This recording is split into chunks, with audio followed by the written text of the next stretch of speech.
College के students और professor हैं ये जो आपको अपनी स्क्रीन पर नाचते नजर आए। इस वीडियो का पूरा आनंद आप उठा नहीं पाए होंगे क्योंकि पीछे जो गाना बज रहा था वो हमने कॉपीराइट के चक्करों में हटा दिया है। दिल्ली यूनिवर्सिटी के जीसस एंड मैरी कॉलेज के कॉमर्स विभाग का वीडियो है ये, और पीछे जो गाना बज रहा था वो था झूमे जो पठान। पूरा वीडियो असल में देखना है तो डिपार्टमेंट ऑफ कॉमर्स जीएमसी ये इंस्टा हैंडल है, इस पे जाके देख सकते हैं। एमपी थिएटर में बच्चे नाचते दिखते हैं, फिर प्रोफेसर्स की एंट्री होती है। एक ये प्रोफेसर हैं, दूसरे हमारे थे जिन्हें हमारी पढ़ाई से भी मतलब नहीं होता था। उनको बस एक चीज़ से मतलब था कि सेमेस्टर खत्म होने के पहले अटेंडेंस 75% होनी चाहिए। हमारे यहाँ झूमे जो पठान तो मेरी जान अब्सेंट ही लग जाए। यही अंतर होता है जीएमसी और जेएनसीटी में। फिर सुनिए बड़ी बात, शाहरुख ने इसको खुद इंस्टा पर डाला, कैप्शन लिखा कि कितने लकी हैं, हमारे पास ऐसे टीचर्स और प्रोफेसर हैं जो हमें पढ़ा सकते हैं और हमारे साथ मज़े भी कर सकते हैं। ये सभी एजुकेशनल रॉक स्टार हैं। इन सब का तो दिन बन ही गया। दिन सोशल मीडिया का भी कटा। दिन भर क्या क्या हुआ बताते हैं। जावेद अख्तर ने पाकिस्तान में पाकिस्तान वालों को सुना दिया सोशल मीडिया लहालूट। शिवसेना एमएलए के बेटे ने सोनू निगम से की हाथापाई, लोग उखड़ गए। परीक्षा में पूछा अश्लील सवाल, हुआ वायरल और बवाल। पिकॉस डे में करेंगे बात गाना चोरों की पोल खोलने वाले आरजे की। जावेद अख्तर ने फिर वो कर दिया जिसके लिए वो जाने जाते हैं, खरी खरी मुंह पर सुना दी। ऐसा वो अपने देश वालों के साथ भी करते हैं, इस बार पाकिस्तान वालों के साथ भी वही चीज कर दिया। अंतर ये था कि इस बार देश के अंदर उनकी तारीफ हो रही है, लोग लहालूट हैं, पाकिस्तान पर सर्जिकल स्ट्राइक जैसी बातें कह रहे हैं। हुआ ये कि फैज अहमद फैज की याद में रखे गए फेस्टिवल में हिस्सा लेने के लिए वो लाहौर में थे।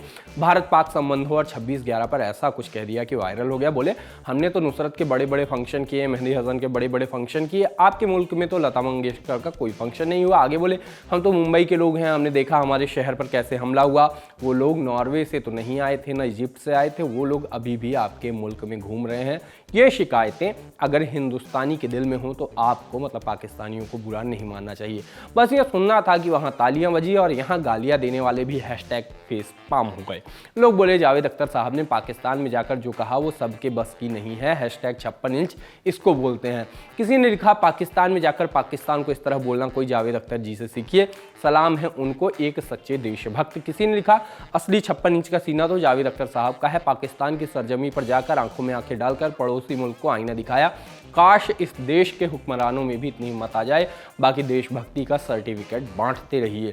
प्रियंका गांधी के नाम से बनी प्रोफाइलों से कहा गया कि इसे कहते हैं घर में घुसकर मारना। जावेद अख्तर साहब ने पाकिस्तान को उनके घर में खूब धोया, ट्विटर पर उनका नाम ट्रेंड हुआ, राजनीति इस पर भी हुई।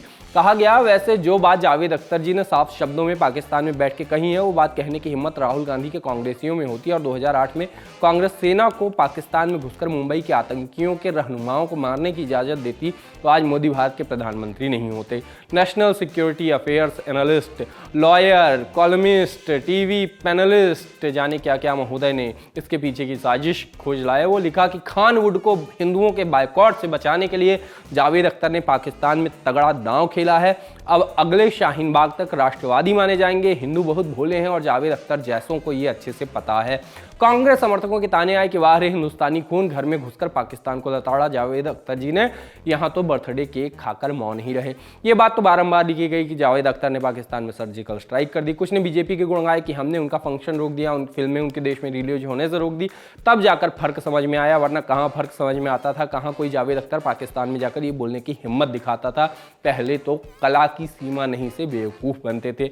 बीजेपी है तो मुमकिन है। विघ्न संतोषी लोग अब भी पिन्नाते दिखे कि भाई ये जावेद अख्तर है, इसने देख लिया कि पाकिस्तान की हालत खस्ता है, उसकी नैया डूब रही है, तभी पलटी मार दी कि मैं अब हिंदुस्तान का बुरा क्यों बनूं। रही बात इनकी, तो पाकिस्तान में कोई इनका क्या बिगाड़ेगा जब इनके दिल में पाकिस्तानी प्यार है, इसलिए कुछ कह दिया तो क्या फर्क पड़ता है। कल रात एक निराश करने वाला वीडियो आया। सोनू निगम मुंबई के चैंबूर इलाके में एक म्यूजिक शो कर रहे थे, उनसे और उनकी टीम के साथ धक्का मुक्की हुई, वीडियो भी वायरल हुए। शिवसेना विधायक के बेटे पर केस भी दर्ज हुआ। आजकल शिवसेना कह देने पर भी डाउट हो जाता है। चुनाव आयोग ने जिस दिन से क्लियर किया है उस दिन से सब कुछ क्लियर हो गया है। एक हो गई है चुनाव आयोग द्वारा बताई गई शिवसेना और दूसरी उद्धव गुट वाली शिवसेना। एक असली शिवसेना और दूसरी समर्थकों के द्वारा असली कही जा रही शिवसेना। तो उद्धव ठाकरे के गुट वाली शिवसेना के प्रकाश फतेरपेकर के बेटे पर आरोप लगे। लोगों ने तो कुछ ज्यादा ही बड़े आरोप लगा दिए। फेसबुक पर लिखा कि सोनू निगम पर शिवसैनिकों का हमला, विधायक प्रकाश समर्थकों के साथ पहुंचे और सोनू निगम की जबरदस्त पिटाई कर दी। ये कुछ ज़्यादा नहीं हो गया? और राजनीति से जोड़ा गया कि ये बहुत पहले एक कार्यक्रम की तस्वीर है जब सोनू निगम जी आडवाणी जी के आवास पर आए थे। सुना है कि किसी उद्धव शिवसेना के विधायक ने उनको चोट पहुंचाई है और अस्पताल जाने की नौबत आ गई। बौखला गए हैं चोर धनुष बाण छिनने से। हर सनातनी सोनू निगम जी को प्रेम करता है। कुछ बहुत ही अलग एंगल से मामले को बढ़ा चढ़ा कर लिखते मिले कि अजान लाउड स्पीकर का विरोध करने वाले गायक सोनू निगम पर चेंबूर में संगीत कार्यक्रम के दौरान जनाब उद्धव ठाकरे के विधायक प्रकाश पाटरपेकर के बेटे और उनके गुंडों द्वारा हमला। सोनू निगम की हालत गंभीर और वो अस्पताल में भर्ती हैं। कुछ भी लिख रहे हैं लोग, कुछ तो सीधा झूठ लिख गए कि अजान के लाउड स्पीकर के खिलाफ बोलने के चलते सोनू निगम पर हमला।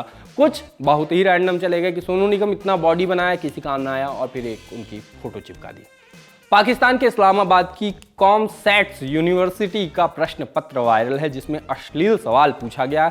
कम कहे को ज़्यादा समझिए कि एक परिस्थिति बताकर एकदम जैमी लैनिस्टर सा माहौल खड़ा कर दिया गया। तस्वीर आई पेपर की, वायरल हुआ मामला। नया अपडेट ये है कि पेपर बनाने वाले लेक्चरर को यूनिवर्सिटी से निकाल दिया गया है, ब्लैकलिस्ट कर दिया गया है। मंत्रालयों में सवाल उठ गए हैं, अब उस पर कानूनी कार्रवाई की भी मांग की जा रही है अलग से। माने कुछ ज़्यादा ही रैंडम चले गए थे ये जीवन में। सोशल लिस्ट में अब बारी है पिक ऑफ द डे की और पिक ऑफ द डे में आज का हैंडल है आरजे सचिन साहनी का। हैंडल का पता है हे सचिन। म्यूजिक पर ढेर सारे कंटेंट के अलावा ये खास सीरीज डालते हैं अपने इंस्टा पर। What the copy, WATDA copy कहाँ से आया आप समझ पा रहे हो, लेकिन व्हाट द कॉपी नाम से, जिसमें चुराए हुए गानों की पोल खोलते हैं। हो सकता है कि 90s का कोई गाना आपका फेवरेट हो, ये अचानक से पोल खोल देंगे कहाँ से उठाया गया है। बाकी भी बहुत अलग सा कंटेंट होता है इनके हैंडल पर, लेकिन सिर्फ इसी जानकारी के लिए भी देखा जा सकता है। जाते जाते एक खास जानकारी, अब से हर रोज रात 10 बजे आप देख सकते हैं ललन टॉप का स्पोर्ट्स बुलेटिन स्पोर्ट्स टॉप, जिसमें होगी दिन भर के खेलों की हर जरूरी खबर। और जाते जाते सुनिए LT प्रीमियम के बारे में ये जानकारी। शुरू हो गया है YouTube पर ललन टॉप का नया मेंबरशिप प्रोग्राम LT प्रीमियम। क्या होगा इसमें? LT प्रीमियम मेंबर्स किसी भी प्लेटफॉर्म से 3 दिन पहले देख सकते हैं guest in the news room और किताब वाला जैसे कई शोज। ललन टॉप के हम सब एंकर्स हर हफ्ते आपसे करेंगे लाइव चैट, देंगे आपके सवालों के जवाब। ललन टॉप के न्यूज रूम में क्या होता है अर्ली एक्सेस ब्लॉग में दिखेगी न्यूज रूम की रोचक जानकारी और उठापटक। ये मेंबरशिप लेने के बाद सिने सन्यासी समेत कई नए नवेले पॉडकास्ट भी आप सबसे पहले सुन पाएंगे। जो हमारे नए शोज प्रस्तावित हैं उस पर भी आपकी राय ली जाएगी, खास तौर पर क्योंकि आप हैं हमारे प्रीमियम व्यूअर। इसके अलावा मज़ेदार स्टिकर्स के साथ चैट कमेंट करके आप नजर आएंगे सबसे अलग। इन स्टिकर्स का इस्तेमाल आप YouTube के चैट और कमेंट सेक्शन में कर पाएंगे।